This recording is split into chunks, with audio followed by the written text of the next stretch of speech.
¿Qué son los sueños? ¿Para qué soñamos? ¿Por qué sueño lo que sueño? ¿Vos me podrías interpretar un sueño?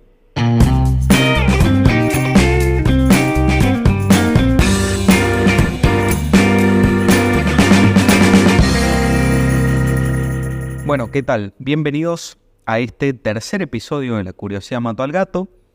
Como pudieron escuchar en la introducción, hoy vamos a hablar acerca de los sueños, un tema del cual se habla mucho, hay mucho misticismo, hay distintas opiniones. Pero bueno, yo para armar este episodio quise hablar de dos miradas que a mi parecer son las que más aportan y son las que más me gustan. Que una es desde las neurociencias, de la neuropsicología, y por otro lado, desde el psicoanálisis, la mirada psicoanalítica de Freud en la interpretación de los sueños. Así que bueno, sin más vueltas, vamos a empezar. Bueno, como para empezar, vamos a abordar una perspectiva más desde las neurociencias, neuropsicología, y quiero empezar diciendo que el ser humano, al igual que otros seres vivos, tiene dentro de sí un reloj biológico. Este reloj, en el caso del ser humano, se encuentra en el núcleo supraquiasmático, es decir, un núcleo que está por encima del quiasma óptico y básicamente que pertenecen a subnúcleos del hipotálamo. Este reloj biológico está regido por distintos ritmos, pero el principal ritmo es el ritmo circadiano, que es el ritmo que, como el nombre lo indica, es cercano al día, es decir, de 24 horas, más precisamente 25, y se encarga de regular los ciclos de vigilia y de sueño, el control de temperatura y el metabolismo corporal. Entonces, todo esto es fundamental para dar un puntapié a empezar a hablar del sueño propiamente dicho. El sueño tiene una relación con muchísimos procesos fisiológicos, hormonales, nerviosos, con absolutamente todo. Entonces me parece muy valioso prestar atención a lo que la neuropsicología tiene para aportar, lo que las neurociencias en general tienen para aportar, para poder aplicarlo en la vida cotidiana, tenerlo en cuenta, porque ya vamos a hablar acerca de algunas cosas, algunos mitos acerca del sueño que por ahí no son tan así y que les pueden ser útiles. Para empezar, desde la neuropsicología, el sueño tiene una arquitectura particular. ¿Qué quiere decir esto? Que tiene una estructura que está conformada por dos grandes grupos y 5 fases en total, que son las 5 fases del sueño. Tenemos la fase 1 y 2 del sueño, que son de sueño ligero, la fase 3 y 4, que son de sueño profundo, y la fase 5, que es donde se produce el proceso onírico, es decir, donde se sueña. Estas fases están repartidas en dos grandes grupos que les dije recién, que son la fase no REM y la fase REM. Están abreviados en inglés, pero no REM significa que no hay movimientos oculares rápidos. Esta fase está conformada por la fase 1-2 de sueño ligero y 3 y 4 de sueño profundo. Es como la más larga y dura 90 minutos aproximadamente. Y por otro lado tenemos la fase REM, que era este segundo grupo que yo les decía, que dura aproximadamente 20 minutos y está conformado por la fase 5, que es donde se sueña. Y la fase REM significa que hay movimientos oculares rápidos. ¿Qué quiere decir esto? Que si ustedes ven a una persona que está durmiendo y que está transitando la fase REM, ustedes van a poder ver que por más de que tenga los ojos cerrados, va a haber movimientos oculares rápidos. Eso significa que estaría en la fase 5 de este proceso del sueño. Dijimos que las primeras 4 fases duran 90 minutos y la quinta fase, que sería el periodo REM, dura 20 minutos. Entonces tendríamos que el ciclo del sueño, el ciclo entero del sueño, duraría aproximadamente 110 minutos. Es decir, que si dormimos entre 6 y 8 horas, tendríamos aproximadamente 4 a 6 ciclos del sueño entero por noche. Y esto es fundamental. Ahora que ya expliqué las fases del sueño, podemos tirar los datos curiosos acerca de esto y lo que les podría servir a ustedes en su vida cotidiana para tener en cuenta acerca de el sueño y las neurociencias. En la fase 1 y 2 del sueño ligero, o sea, en el periodo no REM, básicamente ahí se empieza a sintetizar, se empieza a producir un neurotransmisor que se llama GABA, que es el ácido gamma-aminobutírico. Este neurotransmisor es el que produce el estado de relajación del sueño ligero. ¿Vieron, por ejemplo, cuando están viendo una película y empiezan a cabecear? Bueno, esa sensación de relajación es por el GABA, más que nada en la fase 1 del sueño ligero. Y luego el GABA da paso a la melatonina, que la melatonina va a ser la encargada de ya directamente la sedación y de que podamos dormir. Y la melatonina se ve inhibida si hay luz. Esto es muy importante porque si ustedes, yo les decía antes esto del reloj biológico, de que está programado para dormir de noche. ¿Por qué? Porque si ustedes duermen de día y hay una recaptación de luz, se inhibe la producción de la melatonina. Y de esta manera se duerme pero no se descansa. Por eso por ahí tienen esta sensación de ¿qué pasó si dormí 8 horas? Bueno, pero dormiste 8 horas en un horario donde te daba toda la luz del sol y claramente no vas a poder descansar. Por eso también hoy en día se habla tanto desde las neurociencias sobre el efecto que tiene quedarse adelante del celular o delante de una pantalla hasta altas horas de la noche, porque de esta manera no producimos melatonina y bueno, nos inhibe un poco el sueño. Otro tema también con el sueño es el alcohol, que muchas personas por ahí dicen, bueno, voy a tomar una copita de alcohol y me voy a dormir bien y no sé qué. Y sí, es verdad, el alcohol es un depresor del sistema nervioso. Eso tienen que saber, es una sustancia que es depresora del sistema nervioso y por lo tanto cuando ustedes se vayan a acostar, bueno, sí, capaz que se sienten más relajados, más como cansados, pero la realidad es que el alcohol impide el paso a las fases de sueño profundo. O sea, uno toma alcohol y se va a dormir y puede dormir, pero no va a descansar, porque no va a entrar en un sueño profundo que de verdad sea reparador y que ayude a poder descansar realmente. Bueno, otro dato curioso es que durante el periodo REM de movimientos oculares rápidos, que dura 20 minutos, yo les dije que ahí se producía el proceso onírico, es decir, ahí soñamos. Entonces, ¿qué quiere decir esto?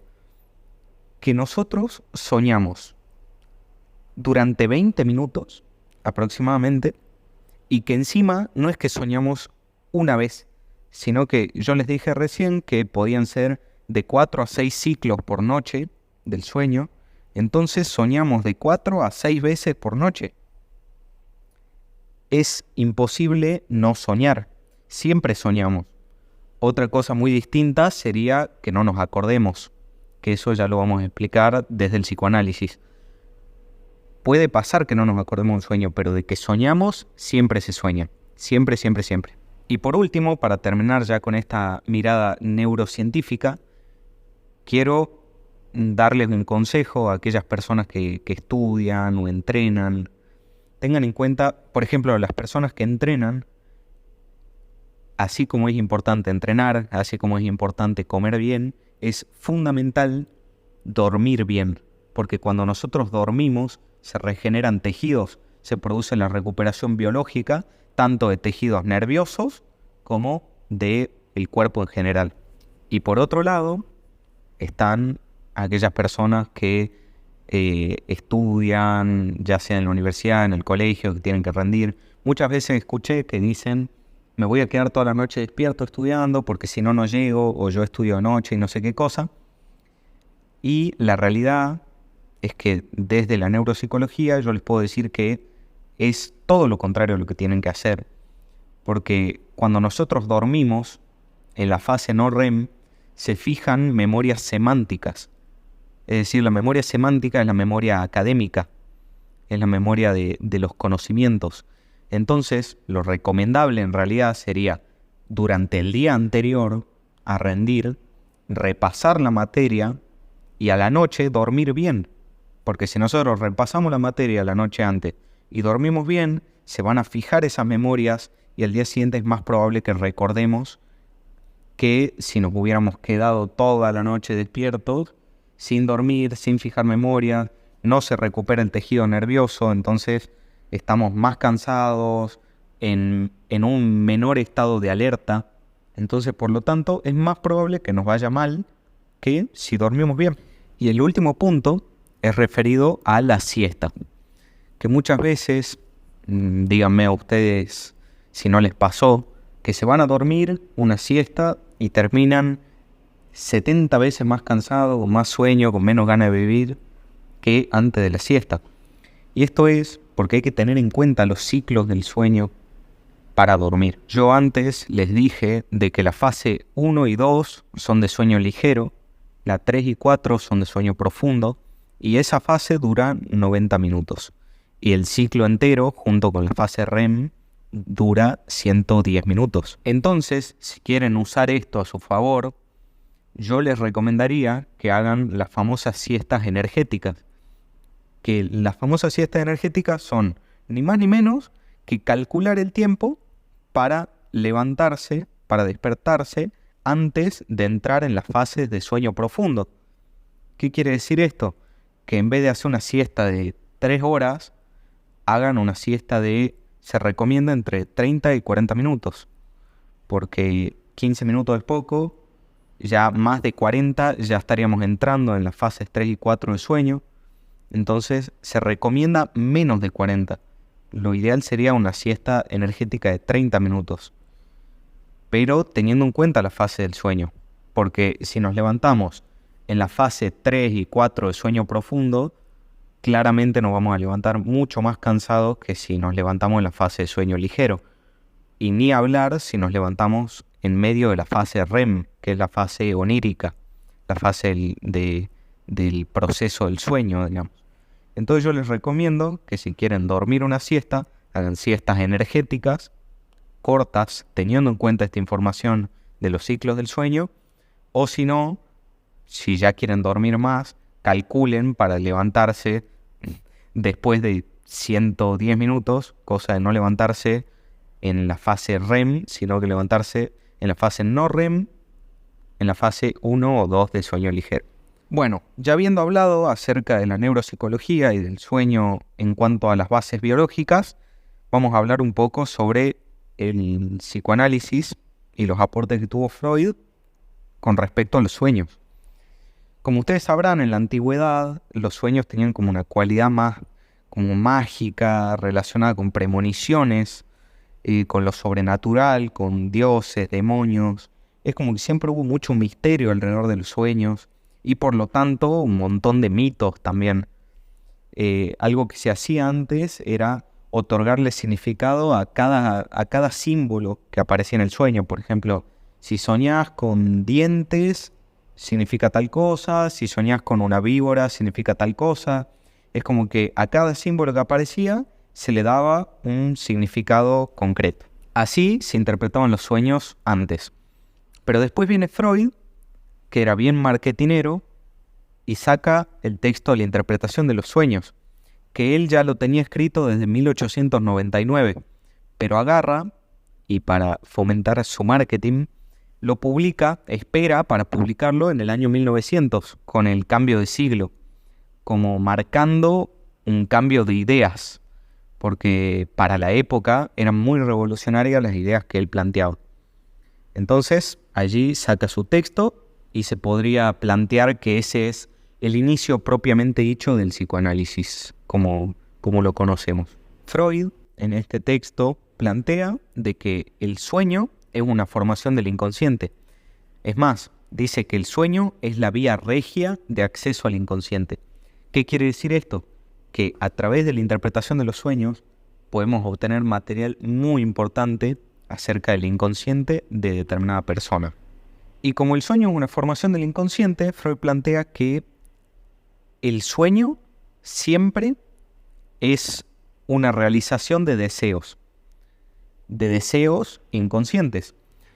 Los sueños siempre tienen un aspecto como absurdo, deformado, a veces como bizarro, no tienen sentido de nada. Y Freud explica que esto es porque el trabajo del sueño es justamente disfrazar estos contenidos inconscientes. O sea, los contenidos inconscientes, estos deseos inconscientes, estas mociones pulsionales inconscientes, no pueden salir a la conciencia así nomás, sino que pueden salir a la conciencia disfrazadas. Esto me hace acordar un ejemplo que daba una gran profesora que tuve, Sonia Guijarro. Si ya escuchan este podcast, le mando un saludo enorme. Que ella decía justamente que, por ejemplo, Pablo Escobar, si quiere cruzar la frontera, no puede cruzar la frontera siendo Pablo Escobar, sino que se tiene que disfrazar para cruzar la frontera, porque si no lo atrapan. Lo mismo pasaría con el sueño. Pasa esto, los contenidos inconscientes no pueden salir a la conciencia sin un disfraz, tienen que disfrazarse. Básicamente la censura es lo que impide que los contenidos inconscientes salgan a la conciencia a menos que estén disfrazados. Y recién yo les dije de que uno siempre sueña, pero no siempre se acuerda de los sueños. Cuando uno no se acuerda de los sueños es porque la censura fue eficaz. Entonces no permitió que los contenidos inconscientes salgan directamente. Los sueños se forman a través de dos procesos que Freud denominó procesos primarios, que son la condensación y el desplazamiento. La condensación es cuando hay dos o más representaciones que se condensan en la misma. Y el desplazamiento es cuando una representación cargada de afecto se desplaza a otra de menor importancia, por así decirlo, hablando muy vagamente, como para que se pueda entender de manera sencilla. Pero llevado al ejemplo, no sé si alguna vez les pasó, seguramente sí, decir, soñé con mi tía, pero al mismo tiempo no era mi tía, sino que era mi prima. O era mi casa, pero no era mi casa, sino que era otra cosa. Bueno, esos son ejemplos claros de condensación y desplazamiento, que son procesos inconscientes. Y en el inconsciente no existe la contradicción, no existe la lógica de la conciencia de blanco o negro, sí o no, sino que algún elemento del inconsciente puede ser una cosa y al mismo tiempo otra. Por eso es que no hay principio de contradicción en el inconsciente. Y por eso es que existen estos procesos y a veces el sueño es tan bizarro. Y los sueños se forman de, por un lado, el material inconsciente y por otro lado, de los restos diurnos, que como lo dice el nombre, son restos que quedan de lo que vivimos en el día, es decir, de la vigilia. Qué sé yo, capaz que ese día o los días anteriores, no necesariamente tiene que ser de ese mismo día, pero los días anteriores puede haber pasado algo, hablaste con alguien y después terminás soñando eso, pero modificado dentro del sueño. Entonces es un claro ejemplo de cómo el psiquismo toma restos de la vida diurna y los junta, los mezcla, los condensa y los desplaza con el material inconsciente para poder disfrazarlo. Y otra cosa que también decía Freud es que el sueño es el guardián del dormir. ¿Qué quiere decir esto? Que el sueño siempre va a intentar como incluir estímulos externos al sueño para que el soñante no se despierte.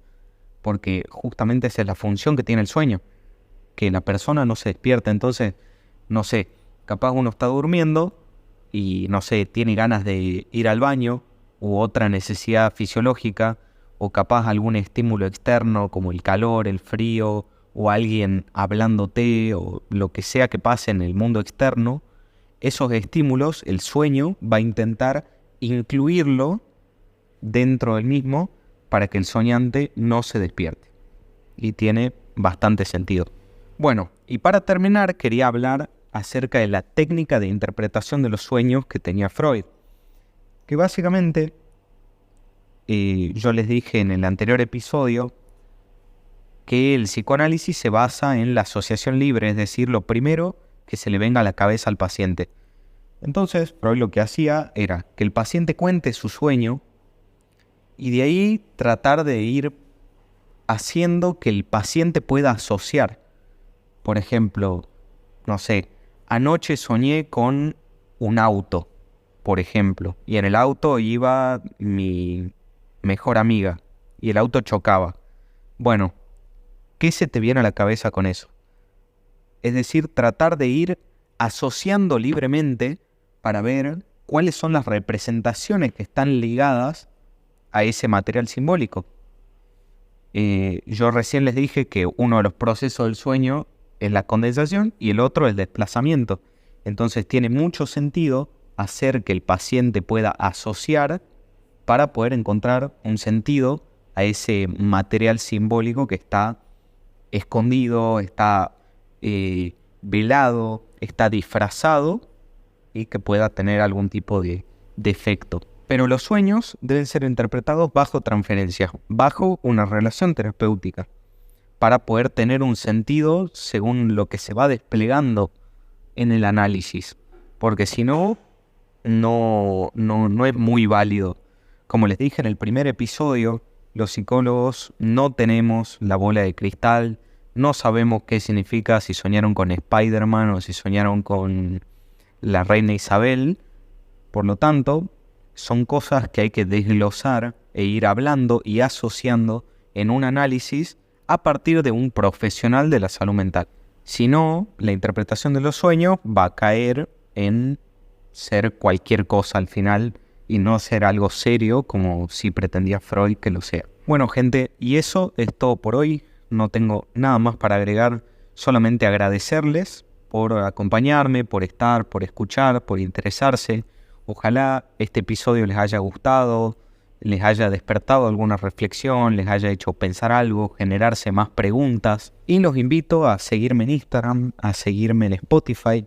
Los invito a que sigan haciendo comentarios, ya sea acá debajo del podcast o en Instagram, en la cuenta de La Curiosidad Mató al Gato. Espero que lo hayan disfrutado. Recuerden que la vida es psicología y nos vemos la próxima.